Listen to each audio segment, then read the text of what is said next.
ભગવત સ્વરૂપની વાતો જે આપણે કરી રહ્યા છીએ એમાં ચોથો ભાગ છે. હવે આગળ આવે છે, આગલી કથામાં જોયું, હવે આ કથામાં જોઈએ. જીવ માયાને તરે છે અને પરમપદને પામે છે. માયાને તરે છે અને પરમપદને પામે છે. આગલી કથામાં થોડુંક આપણે કીધું સમસ્ત આશ્રિતોને એક જ ધ્યેય હોય કે ભગવાનના ધામને પામવું છે, ભગવાનના ધામને પામવું છે, ભગવાનના ધામને પામવું છે. આટલું જ્યાં સુધી બોલીએ છીએ ત્યાં સુધી થોડુંક અધૂરું છે. એમાં ભગવાનના ધામને પામવું છે અને ભગવાનની મૂર્તિનું સુખ લેવું છે. અહીંયા પહોંચીએ ત્યારે પૂરું કહેવાય. ભગવાનના ધામને પામવું છે એટલે કે ભગવાનના ધામમાં જવું છે અને ભગવાનની મૂર્તિનું સુખ લેવું છે. હા, બરાબર. તો ભગવાનનું ધામ કેવું છે એની વાત આપણે નિષ્કુળાનંદ સ્વામીના અનુભવ જ્ઞાનથી જાણી. હવે આગળ, તે ભગવાન જે જગ્યામાં બિરાજતા હોય, ભગવાન જે જગ્યામાં બિરાજતા હોય તે જગ્યા પણ નિર્ગુણ છે, એટલે દિવ્ય છે. ત્યાં કોઈ માયાનો લેશ માત્ર નથી. ત્યાં નિર્ગુણ કહેવાય. નિર્ગુણ એટલે ગુણ વગર. ગુણ ક્યાં? કે ને ભાઈ બહુ સારા ગુણિયલ છે, એમ કે ને ભાઈમાં ઘણા સારા ગુણ છે. એ ગુણ એ વાત નથી. અહીંયા વાત છે નિર્ગુણ એટલે સત્વગુણ નહીં, તમો ગુણ નહીં ને રજો ગુણ નહીં. સત્વ નહીં, તમો નહીં, રજ. સત્વ તમને રજ, આ ત્રણ ગુણથી પર એને કહેવાય નિર્ગુણ, એને કહેવાય ગુણાતીત. તો ભગવાનના ધામમાં આ ત્રણ વસ્તુ નથી. સત્વગુણી નથી. સત્વગુણ છે થોડોક સારો છે. સારો એટલે કેવો કે માનો કે કોઈ માણસને હાથ બાંધી દે, લોખંડની સાંકળથી બાંધે અથવા દોરડાથી બાંધે, બંધાયેલું જ કહેવાય. બરાબર. રજોગુણ તમોગુણ એ બંધાયેલા હાથ એવો. પણ સત્વગુણ છે તો સત્વગુણ છે એ શું છે? સોનાની સાંકળ. સોનાની પાતળી એવી સાંકળ હોય અને હાથ બાંધી દે, સોનું હોય કે દોરડું હોય, લોખંડની સાંકળ ગમે તે, હાથ તો બંધાયેલા જ છે. બરાબર. એટલે સત્વગુણ છે એ લોખંડની સાંકળ જેવો. સત્વમ યદ બ્રહ્મ દર્શનમ. સત્વમ યદ બ્રહ્મ દર્શન. સત્વગુણ છે એ ભગવાનનું દર્શન કરાવે છે. આટલો એ સારો છે. ને ઓલા બે તો નઠારા જ છે, તમોગુણ અને રજોગુણ. હા, તમોગુણી હોય ને એનો આમ પારો છે ને ક્યારે છટકે નહીં, કાંઈ નક્કી નહીં. તમોગુણ વાળાને પારો ક્યારે છટકે એનાથી બીતા રહેવું સારું, એ નક્કી નહીં. અને રજોગુણ છે ને, ઓહો, રાજસ ભાવ કે ને, રાજસ ભાવ, રજોગુણ. અત્યારે છે ને સમાજમાં આ બે ગુણનું જોર વધારે છે, રાજસ ભાવ અને તામસ ભાવ. રજોગુણ, એ રજોગુણ તમારે જોવું હોય તો એ બધું આવે ફેશનમાં. રજોગુણ આવે ફેશનમાં. બરાબર. એક ભાઈએ શું કીધું, આવી ગયું, યાદ આવી ગયું. એક સૂત્ર ભાઈએ મોકલ્યું હતું. એ કે લાઇબ્રેરી છે ને એ જ્ઞાન આપે છે. લાઇબ્રેરી એ જ્ઞાન આપે છે, કારણ કે પુસ્તકો છે. અને બ્યુટી એ સુંદરતા આપે છે. સુંદરતા એટલે રાજસ ભાવ. સુંદરતા એટલે રાજસ ભાવ. બરાબર. હવે મારે વાત કરવી કે ન કરવી એમ થાય છે, પણ છતાં કરી દઉં. બરાબર. અમારે તો જુદા જુદા ઓલા મુંડન કરવા વાળા વાણંદ આવતા હોય, એટલે અમારો નિયમ એટલો કે ફક્ત માથાના જ મુંડન કરવાનું હોય, દાઢી એટલે એને ખબર જ હોય કંઈ બોલવાનું હોય નહીં. અને અમે તો આંખો વિશે બેસી ગયા હોય. હા, ભગવાનની મૂર્તિ સંભાળતા હોય.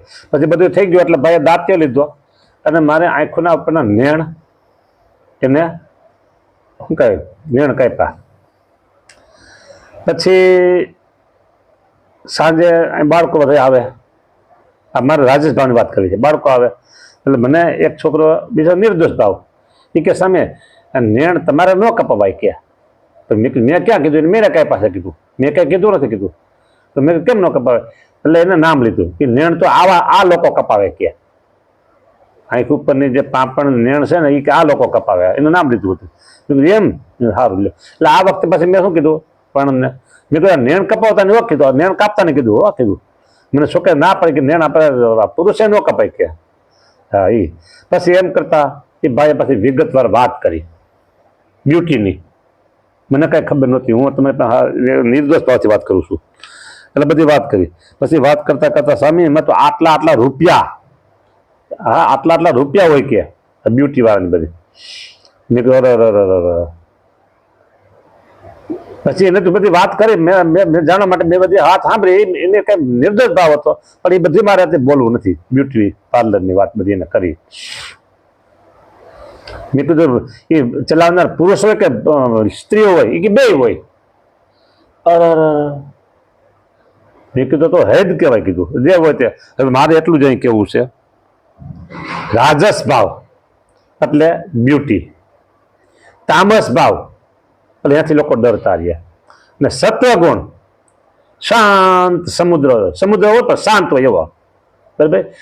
હવે અમે ગયા હતા ઋષિકેશ. આ બધી વાત મારો છોકરો તમને સમજાય એટલે બધું જુદા જુદા અનુભવ દાર્શનિક દેવા પડે છે. એમાં ઋષિકેશમાં જે ગંગા નદી વહે છે એમાં ભરતજીએ જે તપ કર્યું હતું એ અમે આગળ ગયા હતા. આના વર હું વાત કરું છું ને વરસ થઈ ગયા 38, 37, 35, 36 વર્ષ પહેલાની વાત. ત્યાં એ ગંગા નદીનો પ્રવાહ એકદમ સ્થિર અને ત્યાં નાવાની મનાઈ હતી. ઘાટ હતો પણ નાવાની મનાઈ એકદમ સ્થિર. કેમ? અહીંયા ભરતજી તપ કરતા એટલે ગંગા નદી શાંત બની ગયા અને ઊંડી બહુ. અને ઋષિકેશમાં જે અમારો ઉતારો હતો, ઓલા શું નામ સંન્યાસી નામ ભૂલી ગયું, કાલી કામડી વાળાથી આગળ હતું એ ઋષિકેશમાં. અત્યારે તો ઘણું પડી ગયા, 35, 36 વર્ષ પહેલા વાત કરું બધી. એટલે ત્યાં પાણીનો વેગ એટલો બધો જોરદાર અને ખડ ખડ ખડ ખડ ખડ ખડ ખડ અવાજ આવે આ વેગ. અને આગળ જાય તો પાણીમાં આપણે તણે નહીં જાય, ગોઠણ પાણી થાય. બરાબર. હવે કેવું છે શું કે પાણીનો વેગ દેખાતો નથી પણ ઊંડાણ બહુ છે, ગહન બહુ છે. એમ સત્વગુણ છે ને એનો વેગ આમ દેખાતો નથી, ગહનતા બહુ છે. સમજા? પણ છતાંય ત્રણેય દીકરા તો માયાના, ત્રણેય દીકરા માયાના છે. એટલે વાત આપણી અહીં કે એવી છે કે ભગવાનનું ધામ છે ને નિર્ગુણ છે. એટલું જ નહીં, ભગવાન જ્યાં બિરાજતા હોય એ જગ્યા પણ નિર્ગુણ છે. આ નિર્ગુણ ઉપરથી બધા બ્યુટીની બધી વાત એમ કરી નિર્ગુણ સમજાવવા માટે. બરાબર. હા, એ નિર્ણ કપાવાની બધી વાત એમાંથી નીકળી. સત્વગુણ, રજોગુણ, તમોગુણ એ જગ્યામાં પણ નથી. અને તે ભગવાનના વસ્ત્ર, હવે સાંભળજો, ભગવાનના વસ્ત્ર, અલંકાર તથા વાહન તથા પરિચર્યાના કરનારા સેવક, એટલે પરિચર્યા એટલે સેવા થાય એટલે સેવક, સેવાના કરનારા સેવક તથા ખાન પાન આદિ જે પદાર્થ ભગવાનના સંબંધને પામે છે તે સર્વે નિર્ગુણ છે. લ્યો, ભગવાનના સંબંધને પામે છે તે સર્વે નિર્ગુણ છે. વાત જો મનાય તો તમે માની લેજો, ન મનાય તો જેથી સમજે આવે તેથી માનજો. ભગવાનના સંબંધને પામે છે તે સર્વે નિર્ગુણ. હું ચોક્કસ વાત તમને કહું છું, કે જેના મુખમાં સ્વામિનારાયણ સ્વામિનારાયણ મંત્ર જાપ છે, સાંભળજો. એક બીજી વાત કે જેના ગળામાં કંઠી છે, કપાળમાં તિલક તાંડલો છે. 2 અને જે ભગવાન સ્વામિનારાયણ આશ્રિત થઈ ગયા, કંઠી તિલક તાંડલો જપ ભજન કરે થઈ ગયા, ભગવાનના આશ્રિત થઈ ગયા. બરાબર. 3 અને ચોથી વાત કે જેના હૃદયમાં ભગવાનના સ્વરૂપનો અડગ પર્વતપ્રાય એવો નિશ્ચય છે. અડગ પર્વતપ્રાય એવો જોરદાર નિશ્ચય છે. આ ભગવાન તે ભગવાન જ છે, ક્યારેય એમાં સંશય ન થાય. એ વાત આપણે 14નું વચન આવશે ને ત્યારે વિશેષ વાત કરશું. હવે અડગ નિશ્ચય એટલે અડગ નિશ્ચય. હા, સ્વામિનારાયણ ભગવાન સર્વાવતારી છે, સર્વોપરી છે. હા, સર્વાવતારી છે, સર્વોપરી છે. આવો જે અડગ નિશ્ચય જેને થઈ ગયો, ચોથો મુદ્દો છે, તો સમજી લ્યો તમે પણ નિર્ગુણ છો. આ વાત વિશેષ 14મા વચનામૃતમાં આવશે. તમે પણ નિર્ગુણ છો. તમારે માનવું જોઈએ કે આપણે તે ભગવાનના ભક્ત છીએ, નિર્ગુણ ભાવને પામેલા છીએ. એટલે આપણામાં પણ સત્વગુણ નથી, તમોગુણ નથી, રજોગુણ નથી. અને ક્યારેક આપણામાં સત્વ રજ તમોગુણ આવી જાય છે, ક્યારેક નહીં, આ રોજ હોય છે. હોવા છતાંય આપણે નિર્ગુણ છીએ. દ્રષ્ટાંત દઉં. રાજાને ઘેરે બાળકનો જન્મ થાય એટલે રાજા જ કહેવાય. કુંવર એ રાજા જ છે, બરાબર. જેટલો હુકમ રાજાનો ચાલે, જેટલો હુકમ રાણીનો ચાલે, એટલો હુકમ કુંવરનો પણ ચાલે. પણ કુંવરને ખબર નથી કે હું રાજા છું, એટલે મૂળા માટે રડશે, કે ચીબડા માટે રડશે, કે નાની કોઈ એવી ચીજ વસ્તુ માટે રડશે. એને રડવાનું ન હોય, એને તો હુકમ કરવાનો હોય. આ તરત દુનિયાની વસ્તુ એની પાસે હાજર થઈ જાય. પણ એની અજ્ઞાન અવસ્થા છે, બાળ અવસ્થા છે, એટલે રડે છે, રૂવે છે. રાજા ક્યારેક એને તકલીફ પણ મારે હરવેકથી શાંત કરવા માટે. રાણી પણ એને ક્યારેક સમજાવે, ન સમજે તો પણ હરવેકથી માથા ઉપર વાહમાં ધીમે ધીમે ટાપલી મારીને સમજાવે. કારણ કે બાળક છે, રુદન કરે છે, રડે છે, વસ્તુ માગે છે. બરાબર. એમ આપણે એવા છીએ એવો, એટલે આપણામાં રજોગુણ તમોગુણ દેખાય છે, કારણ કે અજ્ઞાન અવસ્થા છે. એટલે પણ છીએ આપણે અક્ષરધામને, ભગવાનની મૂર્તિના સુખ ભોગતાના પાત્ર છીએ ને છીએ. એટલે આપણે પણ સમજી રાખવું જોઈએ કે હું નિર્ગુણ જ છું. મારું સ્વરૂપ નિર્ગુણ બ્રહ્મ છે. હું ભગવાનનો ભક્ત છું, હું આત્મા છું, ભગવાનનો ભક્ત છું. હું તો છેલ્લે કહી દઉં તમને, જો તમે ભગવાનની મૂર્તિને માનસી પૂજા, માળા ને બધું કરતા હો, સમજે નિશ્ચય હો, અડગ પર્વત નિશ્ચય હો, તો સમજી રાખજો તમારે એમ જ માનવું જોઈએ હું તો ભગવાનની મૂર્તિનો સુખ ભોગતા એવો અનાદિ મુક્ત છું ને છું. ભગવાનની મૂર્તિના સુખના ભોગવનારો એવો હું મુક્ત છું, એમ નહીં, અનાદિ મુક્ત છું. અનાદિ મુક્ત છું ને છું. એક મીણબત્તી પ્રગટતી હોય તો હજારો મીણબત્તી થાય, અરે લાખો મીણબત્તી થાય, અરે કરોડો મીણબત્તી થાય. એમ અનાદિ મુક્તની સ્થિતિ એ આવી રીતે છે. મુક્તથી મુક્તની સ્થિતિ પમાય છે. મુક્તથી મુક્તની સ્થિતિ પમાય છે. એટલે ખરેખર વાલા ભક્તો, તમને કહી દઉં હજી ફરીને કે તમે બધા જ ભગવાન સ્વામિનારાયણની મૂર્તિના સુખ ભોગતા અનાદિ મુક્ત છો ને છો. વિશેષ વાત, ઇતર વાત ફરીને આવે છે અમારા સંકુલની વાત, બરાબર. અનાદિ મુક્તનું પ્રોડક્શન એટલે શ્રી સ્વામિનારાયણ મૂર્તિધામ ગુરુકુલ અમે જે બનાવવા જઈ રહ્યા છે ને એ અનાદિ મુક્તનું પ્રોડક્શન બનવાનું છે. હા, અનાદિ મુક્તનું પ્રોડક્શન બનવાનું છે. હા, ઘણા જાહેરાત ન કરે કે અમે આવું કરવાના છે, આવી સુવિધા દેવાના છે, આવું કરવાના છે, આમ કરવાના છે. સુરત ચાંદ બતાવતા નથી, અમે તો પ્રેક્ટિકલ કરીએ છીએ. હા, એમ અમારું આ પ્રેક્ટિકલ છે કે જે સંકુલમાં આવશે એને હૃદયમાં, એના આત્મામાં એહસાસ થશે, શુદ્ધ ભાવ થશે કે ના, અમે તો અનાદિ મુક્ત જ છીએ ને છીએ. અમારે આ શિક્ષણ એને દેવાનું છે. ભૌતિક શિક્ષણ તો આપવાના છીએ, તો એની સાથે આધ્યાત્મિક શિક્ષણ આપવાનું છે. અને હડે રાત મુમુક્ષો ખેંચાય આવવાના છે.